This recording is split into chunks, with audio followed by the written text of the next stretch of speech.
اللہ تعالیٰ نے قرآن مجید میں ارشاد فرمایا کہ الْأَخِلَّاءُ يَوْمَئِذٍ بَعْضُهُمْ لِبَعْضٍ عَدُوٌّ إِلَّا الْمُتَّقِينَ۔ فرمایا بڑے گہرے دوست بھی قیامت والے دن دشمن بن جائیں گے سوائے ان کے جو پرہیزگار ہوں گے۔ پرہیزگار لوگوں کی دوستیاں قیامت والے دن بھی قائم رہیں، باقی جو گہرے ترین دوست ہوں گے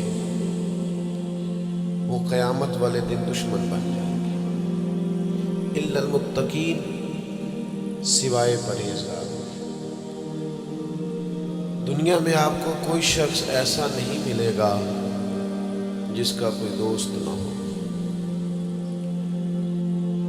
اور وہ لوگ بھی بڑی کثرت سے ملیں گے جو دوستوں کا شکوہ بہت کرتے ہیں۔ دوستیاں لگانا، دوست بنانا، تعلقات استوار کرنا یہ منع نہیں، شرط یہ ہے کہ دوستی اللہ تعالیٰ کی رضا کے لیے لگائی جائے۔ ہمارے ہاں جتنی تیزی کے ساتھ دوستیاں لگتی ہیں اس سے زیادہ تیزی کے ساتھ دوستیاں ٹوٹ جاتی ہیں۔ اس کی سب سے بنیادی اور اہم وجہ یہ ہوتی ہے کہ ہمارے ہاں دوستیوں کا جو معیار ہوتا ہے وہ دنیاوی لالچ ہوتا ہے۔ ہم اپنے مخصوص مفادات کی خاطر دوستی لگاتے ہیں، اور جب تک ہمارا وہ مفاد پورا ہوتا ہے تب تک تو ہم اس دوستی کو قائم رکھتے ہیں، اور جہاں ہم محسوس کرتے ہیں کہ اب یہ مفاد پورا نہیں ہو رہا وہاں ہم شکوہ، شکایتیں، اعتراضات شروع کر دیتے ہیں، اور اس کا نتیجہ یہ نکلتا ہے کہ بڑی محبت سے شروع ہونے والی دوستی بھی بڑی تیزی سے ٹوٹ جاتی ہے۔ تو میرے بھائیوں یاد رکھیے گا کہ دوستی اور تعلق قائم رکھنے کے لیے سب سے اہم اور سب سے بنیادی ضرورت یہ ہے کہ دوستی محض اللہ کی رضا کے لیے لگائی جائے۔ اللہ کے پیارے حبیب صلی اللہ تعالیٰ علیہ وسلم بیان فرماتے ہیں، حضور فرماتے ہیں قیامت والے دن اللہ کی بارگاہ سے یہ اعلان ہوگا کہ کہاں ہیں وہ لوگ جو میری رضا کے لیے آپس میں محبت کیا کرتے تھے۔ رب فرمائے گا جب آج میرے عرش کے سائے کے علاوہ کوئی سایہ نہیں ہے تو میں انہیں اپنے عرش کا سایہ عطا کروں گا، کیونکہ وہ میری رضا کے لیے آپس میں دوستی کرتے، میری رضا کے لیے انہوں نے آپس میں محبت کی۔ تو دوستی کا سب سے پہلے تو یہ سٹیٹس بنائیں کہ اس کے اندر محض اللہ کی مرضی، اللہ کی رضا کے لیے ایک دوسرے سے پیار، منفعت نہ ہو اس کے اندر کوئی بھی، دنیاوی لالچ کوئی بھی نہ ہو، ہرس نہ ہو، ہوس نہ ہو، طمع نہ ہو، ذاتی مفادات نہ ہو۔ جب ان سے بالاتر ہو کر لوگ دوستیاں لگاتے ہیں تو وہ دوستیاں قائم رہتی ہیں۔ اللہ کے پیارے محبوب صلی اللہ تعالیٰ علیہ وسلم نے فرمایا قیامت والے دن کچھ لوگ ایسے ہوں گے جن پر انبیاء اور اولیاء رشک کریں گے، ان کے چہرے 14ویں رات کی طرح چمک رہے ہوں گے، انہیں نور کے ممبروں پہ بٹھایا جائے گا۔ یا رسول اللہ اتنی فضیلت ان لوگوں کو حاصل ہے، یہ کون لوگ ہیں؟ تو حضور فرماتے ہیں یہ وہ لوگ تھے جو جس سے بھی دوستی لگاتے تھے، پیار کرتے تھے، محض اللہ کی رضا کے لیے کرتے تھے۔ تو اللہ تعالیٰ صبح قیامت انہیں اعزازات سے نوازے گا، شرف سے نوازے گا، فضیلت سے نوازے گا۔ دوسری بات یہ ہے کہ دوستی کب قائم رہتی ہے؟ دوستی تب قائم رہتی ہے جب ہم نہ دوستوں سے زیادہ امیدیں نہ لگائیں، انسانوں کو انسان ہی سمجھیں، ان سے بہت لمبی اور وسیع امیدیں لگا لینا اور بڑے وسیع مطالبات کرنا اور بڑی لمبی چوڑے تقاضے دوستوں سے کرنا۔ میں اکثر دوستوں کی خدمت میں یہ گزارش کیا کرتا ہوں کہ اپنے دوستوں سے کوئی مطالبہ کر کے انہیں آزمائش میں نہ ڈالو۔ تم نے اپنے ہی دوست کو لا کر پل صراط پہ کھڑا کر دیا ہے، بیچارہ اس طرف جائے کہ اس طرف جائے۔ ان سے کوئی ایسا مطالبہ کرنا جو ان کی پہنچ سے باہر ہو، ان کی حیثیت سے بڑھ کر ہو، ان کی طاقت سے زیادہ ہو تو اس کا مطلب یہ ہے کہ آپ نے اپنی دوستی کو خود آزمائش میں ڈال دیا۔ آپ اتنے لمبے چوڑے تقاضے نہ کریں، آپ محدود سا لوگوں کے ساتھ تعلق بنائیں۔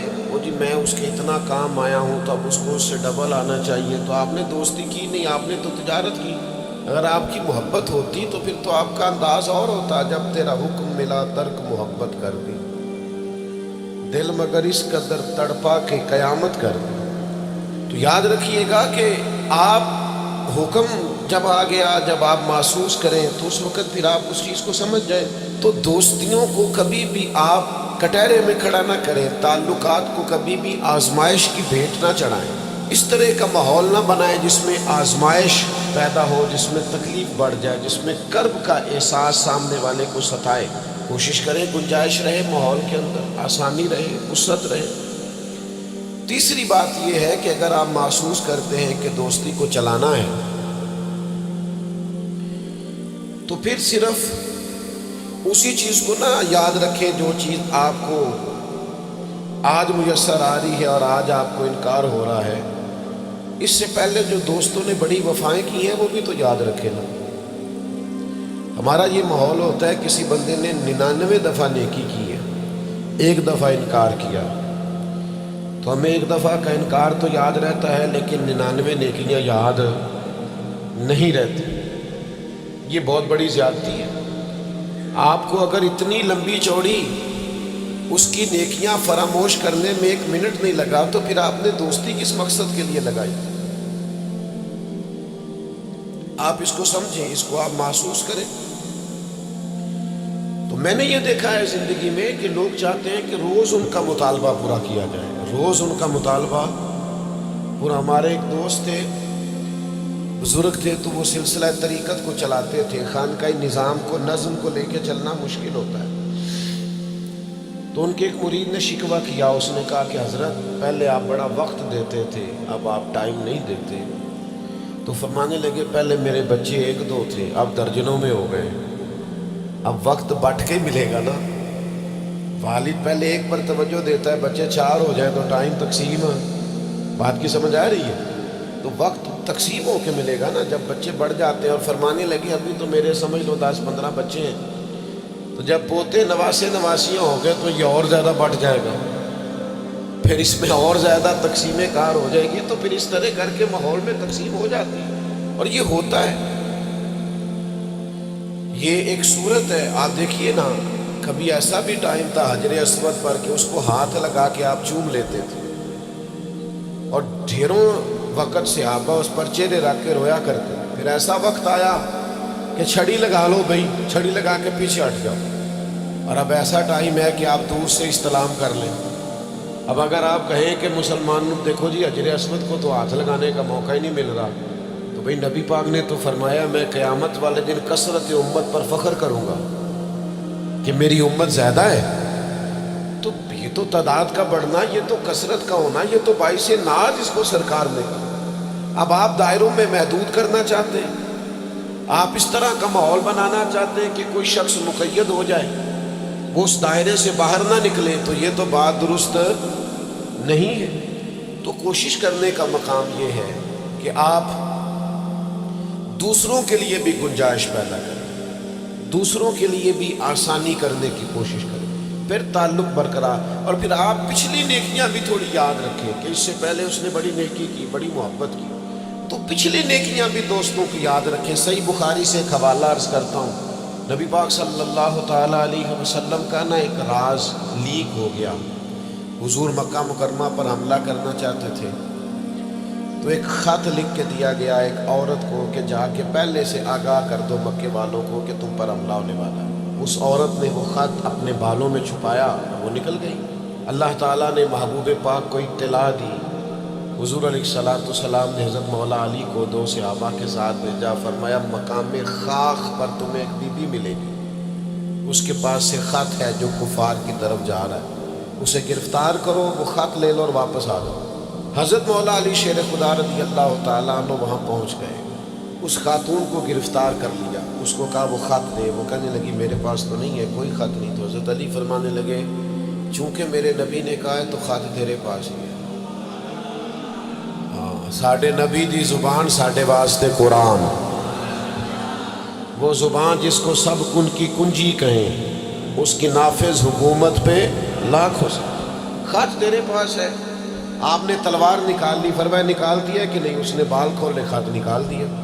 وہ خط جب کھولا تو خط لکھا تھا حضرت حاتم بن ابی بلتع رضی اللہ تعالیٰ، بدری صحابی، خط لے کے آ گئے، نبی پاک کی بارگاہ میں پیش کیا۔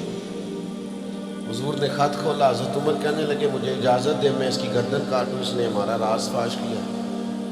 کتنی بڑی بات ہے۔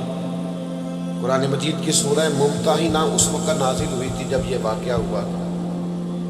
اللہ کے حبیب علیہ السلام نے فرمایا عمر ٹھہر جا، اتنی جلدی نہ کر، اس بندے کی وفات تو دیکھ، یہ بدر میں بھی تلوار لے کے ہمارے ساتھ گیا تھا، بدری صحابی ہے، اس کی وہ بات یاد رکھ کہ بدر کے مقام پر جب کہ بڑا مشکل تھا کافروں کے سامنے کھڑا ہونا، ان کی 1000 تعداد تھی اور مسلمان بڑی عددی طور پر اس کثرت کا شکار نہیں تھے، صرف 313 تھے۔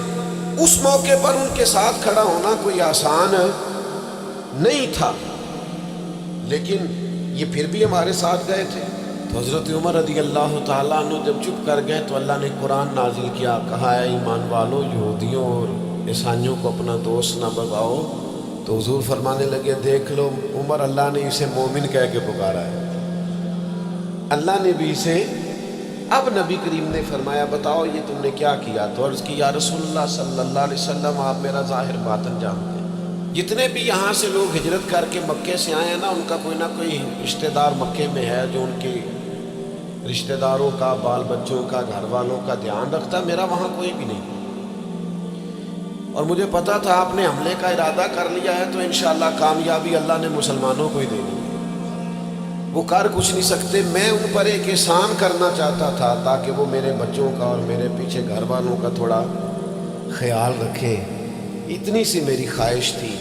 میرے نبی کریم نے ان کا عذر قبول کر لیا، فرمایا ٹھیک ہے آپ جو کہہ رہے ہیں بات ایسے ہی ہے، آپ کو اسلام کو نقصان نہیں پہنچانا چاہتے، آپ یہ چاہتے تھے کہ کوئی ایک نیکی ان پہ کر دی جائے تاکہ وہ آپ کے، تو اتنی بڑی بظاہر بات تھی لیکن حضور نے قبول کر لی۔ معنی کیا ہے کہ دوستوں کی پچھلی نیکیاں بھی یاد رکھنی چاہیے، ان کی پچھلی بھی خوبیوں اور پچھلے بھی معاملات کو تھوڑا یاد رکھنا چاہیے۔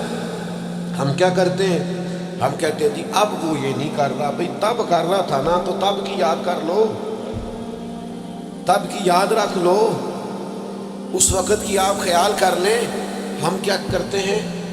ہم 99 دفعہ کسی نے نیکی کی ہے تو ہم کہتے ہیں 100/100 چاہیے، آج بھی یہ کرے گا تو پھر تو قابل قبول ہے۔ تو اس سے کیا ہوتا ہے؟ اس سے تکلف پیدا ہوتا ہے، ایک آدمی روز کیسے نیکی کر سکتا ہے؟ چوتھی بات یہ ہے اگر ہم چاہتے ہیں دوستیاں نبھیں تو اسلام کا ایک حسن ہے کہ اسلام دین اعتدال ہے۔ اسلام کہتا ہے چلو ہی ذرا معتدل ہو گئے، پہلے ہی ذرا تھوڑا سا احتیاط سے چلو۔ ہم جب کسی بندے کے اوپر فدا ہوتے ہیں تو پھر پورے ہی فدا ہوتے ہیں، پھر تو جناب یہ بھی تیرا ہے، یہ بھی تیرا ہے، یہ بھی تیرا ہے، اور پھر جب بعد میں لڑائی ہوتی ہے تو چائے کی پیالیوں کا بھی حساب کرتے ہیں کہ وہ جو وہاں جاتے ہوئے چائے پی تھی نا اس کے پیسے بھی میں نے دیے تھے، لہذا وہ بھی میرے بنتے ہیں، واپس کر۔ کورے ورق کتاب نہیں ہوندے، پتھر دل گلاب نہیں ہوندے، اور سجنا پہلوں ہی سوچ کے لائیں پھر یاراں نال حساب نہیں ہوندے۔ آپ سوچ سمجھ کے دوستی لگائیں، تعلقات کو سوچ سمجھ کے لے کے آگے چلیں۔ نبی پاک صلی اللہ علیہ وسلم نے فرمایا وقفے سے ملا کرو محبت بڑھتی ہے، تھوڑا نا وقفے سے ملا کرو، اس سے محبت بڑھے۔ یہ جو بہت وارفتگی ہے نا، بہت وارفتگی ہے، بہت جوش ہے، تو اس کا نتیجہ یہ نکلتا ہے کہ جتنی زور سے گیند دیوار سے لگتی ہے پھر اتنی زور سے ہی گیند واپس آتی ہے، اس کے نتائج ٹھیک نہیں نکلتے۔ عرض یہ کرنا چاہتا ہوں کہ اعتدال میں رہیں، معتدل رہیں، آپ اس حد سے تجاوز ہی نہ کریں۔ میرے پاس یہاں ایک دوست آئے تو مجھے کہنے لگے جی میرا دوست بڑا اچھا تھا، بڑا نائس تھا، بڑا بہترین تھا، بڑا پیارا تھا، میرے ایک دوسرے دوست نے اسے خراب کر دیا۔ کہا وہ دوسرا دوست، میں سمجھا نہیں، کہنے لگے یہ میرا پرانا دوست تھا جس نے اسے خراب کیا، جسے کیا وہ نیا تھا 2-4 سال، اس کی میں نے دوستی لگائی تھی، اب وہ دونوں ڈائریکٹ ہو گئے اور مجھے انہوں نے بیچ میں سے نکال دیا ہے۔ تو میں نے کہا یہ تو اکثر ہوتا ہے، پہلی دفعہ تو نہیں ہوا، اس طرح تو ڈھیر دفعہ ہوتا ہے۔ کہنے لگے میں کروں کیا، میں نے بڑا شور کیا ہے، ان کو اپنے احسان بھی یاد کرائے پر وہ مانتے نہیں۔ میں نے کہا اب حال ہے نا، تھوڑا چپ کر جا کچھ عرصے کے لیے، تھوڑی خاموشی اختیار کر، جو چپ کر جاتا ہے وہ بھی بچ جاتا ہے۔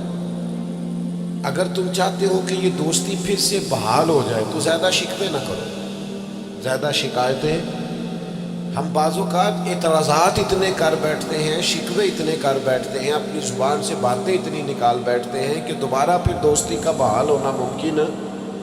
ایک حدیث یاد رکھیں گے اگر سناؤں آپ کو، نبی پاک صلی اللہ تعالیٰ علیہ وسلم نے فرمایا کسی سے دشمنی بھی کرو تو اعتدال سے کرو، ہو سکتا ہے کل کو وہ تمہارا دوست بن جائے، اور فرمایا کسی سے دوستی بھی کرو تو اعتدال سے کرو، ہو سکتا ہے کل یہ دشمن بن جائے۔ دوستی اور دشمنی میں یہ جامع ترمذی میں حدیث ہے، اعتدال کا رستہ نہ چھوڑو، معتدل رہو، سارے راز ہی دے بیٹھنا، ساری باتیں پہلے کر لینا اور اعتراض کرنا، اب تو شکوے بھی پھر سارے کر لینا۔ دوست کو اس کی کمزوریوں کا بھی پتہ ہوتا ہے، وہ ساری کمزوریاں بھی اس کی بیان کر لینا، اس کو بھی بتانا، اس کو بھی بتانا، اس سے بھی ذکر کرنا، تو یہ انداز درست نہیں ہے۔ آپ معتدل انداز میں دوستی لگائیں، اعتدال کے ساتھ چلیں، شکوے زیادہ نہ کریں، اعتراض زیادہ نہ کریں، وہ بے وفا ہی صحیح پھر بھی یار اپنا، چلو اس میں کمی ہے، وہ اس میں بے وفائی ہے، پر سجن تو اپنا ہے۔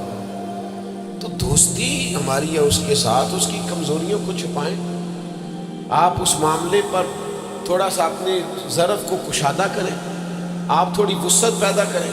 ہم سمجھتے نہیں چیزوں کو، ہم غور نہیں کرتے، اس خاص انداز میں چیزوں کو نہیں لیتے جس انداز میں چیزوں کو لینا چاہیے۔ ہماری ذاتی کمزوریاں ہوتی ہیں اور ہم ان کمزوریوں کا دوسروں پہ ڈال دیتے ہیں، کہتے ہیں وہ بے وفا نکل آیا۔ بھئی آپ بھی حد سے زیادہ فریفتہ تھے، اب آپ ہی حد سے زیادہ اعتراض کر رہے ہیں۔ حضور نے فرمایا جس کی تعریف کر لو پھر دوبارہ اس پر کبھی تنقید کر جو بیٹھے ہیں، تعریف تو ختم ہو گئی بات، اور تھوڑی چشم پوشی کرو، انسانوں میں کمیاں بھی ہوتی ہیں۔ تو دوستی کو صحیح طور پر آگے لے جانے کے لیے چھٹا سبق یہ ہے کہ تھوڑی سی نا عادت عیب پوشی کی بھی بنائیں، تھوڑا پردہ پوشی کا مزاج ہو تو پھر بھی ذرا دوستی آگے، سمجھ آ رہی ہے بات کی؟ تھوڑی سی نا نظر عیب پوشی والی۔